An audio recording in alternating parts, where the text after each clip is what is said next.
Our next speaker is Josh Greene. Josh is the John and Ruth Hazel Associate Professor of Social Sciences at Harvard University. Josh's research beautifully integrates psychology, neuroscience, and moral philosophy. He has recently published a book, which is the title of his talk today too, Moral Tribes, Emotion, Reason, and the Gap Between Us and Them. Thank you, Josh.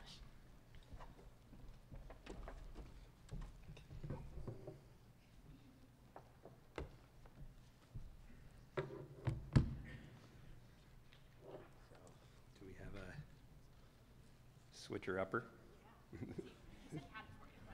Okay. So let's see. You are number 2. So yeah. Sure, got it. All right, great. Well, thank you so much, and thank you for letting me pinch hit, and thank those of you for not screaming out of the room when you heard you were getting me instead of Roy Baumeister. So I'm going to try to do 400 pages in about 15 minutes, 3 ideas, lay them out, and try to explain how they all fit together, 2 psychological and 1 more philosophical. So first, the tragedy of common sense morality, then morality fast and slow, and finally the idea of common currency. So the tragedy of common sense morality begins with a more familiar tragedy, the tragedy of the commons, a parable told by the ecologist Garrett Hardin. Many of you know the story. It goes like this. These are self-interested, rational herders who share a common pasture, and each of them ask themselves, should I add more animals to my herd? And they all think, well, adding animals, that's good for me. I get more money at market. What's the downside? Not much. They're just grazing on this common pasture, and so they all add more animals, and they add more animals, and then suddenly at some point, there are too many animals for the pasture to support, and everybody ends up being worse off. And the tragedy of the commons illustrates the problem of cooperation, which I think is really the fundamental problem of social life and the fundamental problem of morality. You can think of it as being about me versus us, individual interest versus collective interest. So what's the solution? Well, I think morality is essentially the solution, sometimes codified in law. But just saying we're going to be cooperative, we're going to be moral, we're going to care about other people and not just ourselves doesn't completely solve the problem. There are lots of different questions to resolve, even once we've all agreed that we're going to be cooperative. Are we going to have collective health insurance in case our sheep get sick? Can you defend your sheep with an assault weapon? So on and so forth. And so my sequel to Hardin's parable illustrates this more modern problem of variation in ways of solving the cooperation problem. So over here we have these herders, and these are your collectivist communist herders. And they solve the problem by saying, we're just going to get rid of me. Not only do we have a common pasture, we're also going to have a common herd. No tension, no problem. Doesn't necessarily always go very well, but it's one strategy for solving the problem. Another way of solving it is the individualist approach, where you say, you know what, we're not going to have a common pasture. We're not going to have a common herd, of course, either. We're going to privatize the pasture. Everybody gets their own plot of land, and we're going to cooperate basically by respecting each other's freedom and each other's property rights. That's another way of trying to solve it. Groups differ in other ways. They have different gods that they pray to, different leaders that they obey, different leaders that tell them what the gods really want them to do, different answers to questions like, can women be herders? Do we have to follow this ritual or that ritual as we go throughout our day? Different ways of organizing societies. And it's not that one's cooperative or uncooperative, that one is necessarily good or bad. They're different ways of averting the tragedy of the commons. So now you can imagine that one hot, dry summer, the forest burns down, and then the rains come, and suddenly there's this nice pasture in the middle. And the tribes look at this and say, nice pasture. And they all would like to occupy that land and enjoy those resources, but the question is, what are they going to do when they both move in? And I think that this is essentially the modern world. That is, it's not about good people versus bad people. It's about different groups with different ideas about how to cooperate, rallying around different proper nouns, gods, texts, rituals, traditions, places. And the modern moral problem is about solving this higher order problem of getting a bunch of us's to get along, as opposed to having a bunch of me's get along to form an us. And I won't go into great detail, but I hope you can map this parable onto the modern world. We have individualists like Ron Paul who say you're responsible for your own health care, tough noogies if you get sick and you don't have insurance. You've got people like Elizabeth Warren who are more towards the collectivist end of things. What are the haves, oh the have-nots? What rules should we follow in governing our private lives, if any? You can see the battles of the new pastures all around us. Okay, so idea number 2, morality fast and slow.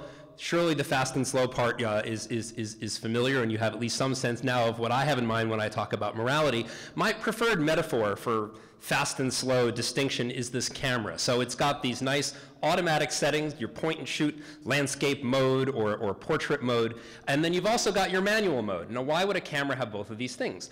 Well, the idea is that they allow you to navigate the trade-off between efficiency and flexibility. Most of the time, you just want to point and shoot, you're doing something fairly straightforward, but when you're facing a novel kind of photographic problem, you put it in manual mode and you can adjust everything exactly the way you want it, tailored to that specific situation.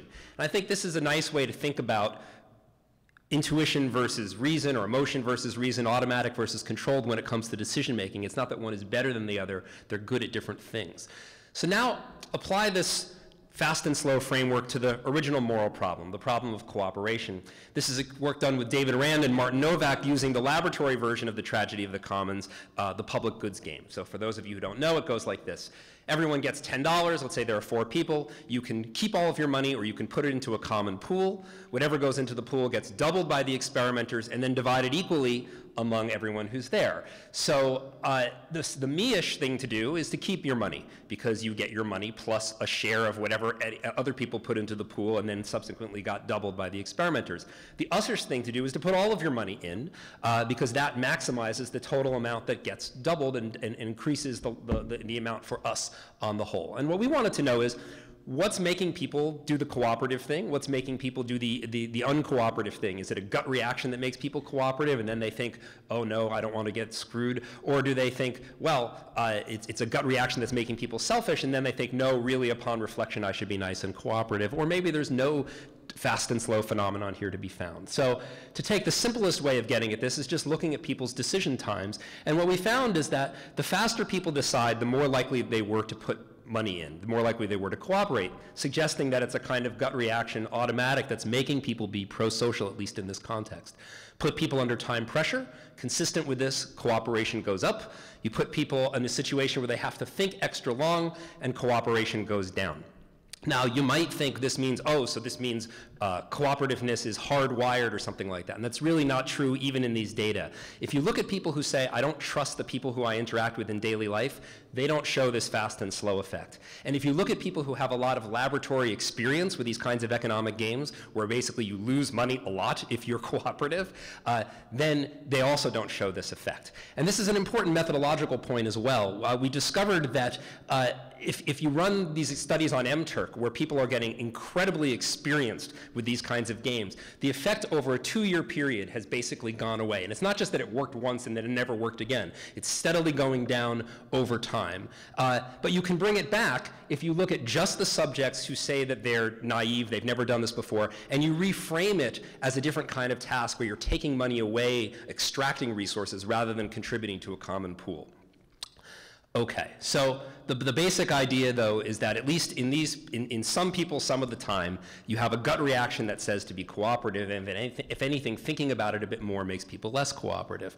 And I think this is actually consistent with a much bigger literature on cooperation and on morality, that essentially we have positive feelings that motivate us to be cooperative. We have negative feelings that motivate ourselves to be cooperative. We have positive feelings that motivate other people to be cooperative. And we have negative feelings that motivate other people to be cooperative. And our automatic settings essentially get us into that magic corner where we're being cooperative and maximizing our group payoffs. Okay.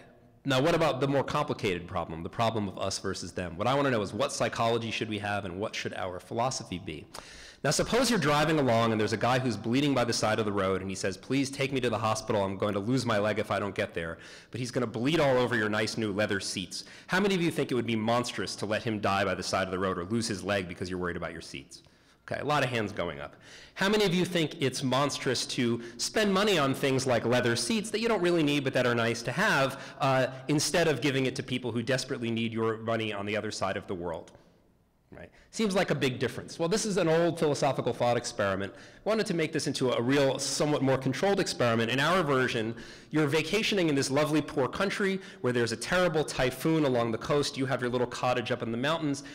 And the question is, do you have some kind of an obligation to donate to the relief effort on the ground? The best thing is for you to just make a donation online to the Red Cross.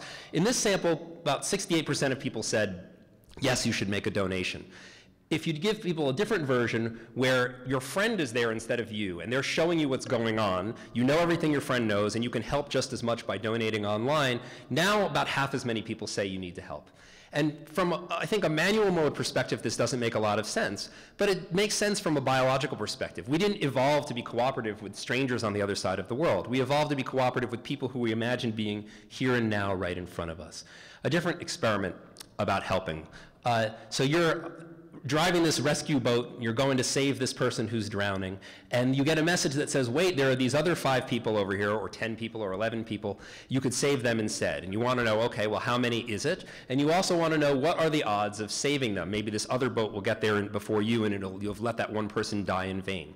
In this experiment, we wanted to know what in the brain is keeping track of those parameters and putting them together. How many lives can you save? What are the odds of saving them? And then putting that information together. And I won't get into the details for present purposes, but the general finding is that the regions that are keeping track of these values are the same ones that, if you look at someone who's making a decision about gambling, just $1 sure thing or double or nothing for $3 or $2, it's the same kind of brain regions, part of the mesolimbic dopaminergic reward pathway. Same thing you see in monkeys and even rats making similar kinds of decisions.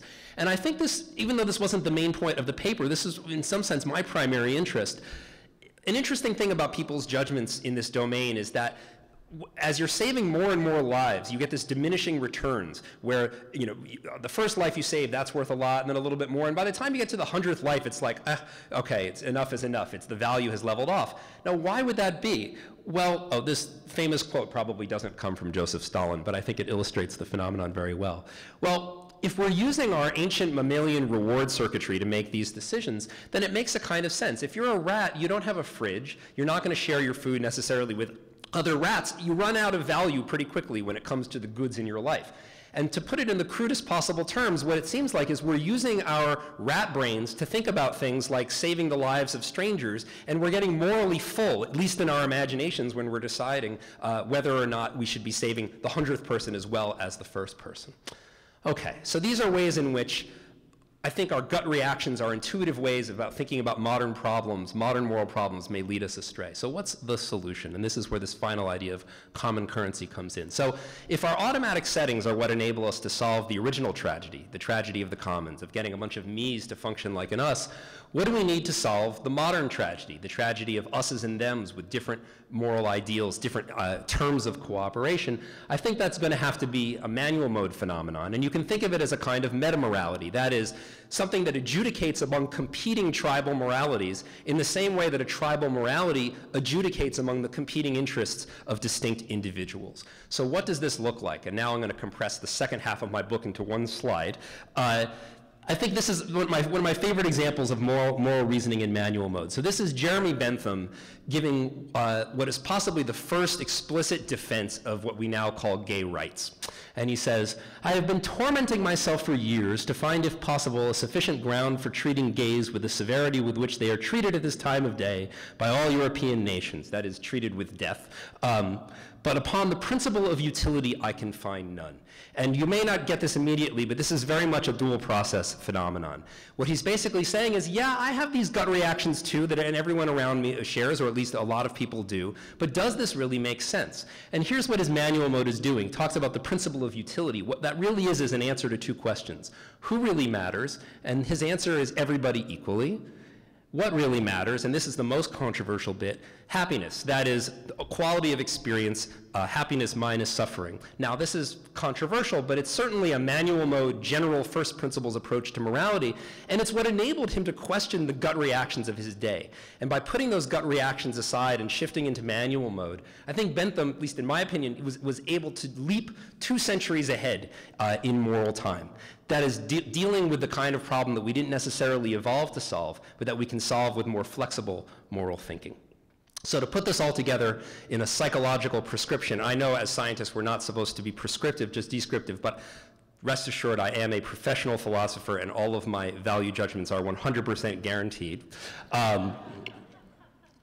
If you're dealing with the tragedy of the commons, if you're dealing with the basic problem of me versus us, of individuals with competing interests in everyday life, that's where our gut reactions are likely to be doing a pretty good job.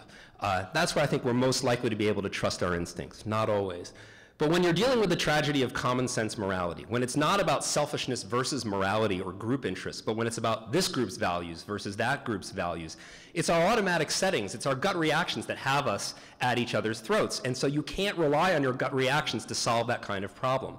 We're going to have to shift into manual mode and try to develop some kind of philosophy that can, in a higher, more abstract level, adjudicate among the competing values that keep us together but also pull us apart. So thanks very much to the people who made this work possible, the people who actually did the work, and the people who paid for it, and thanks.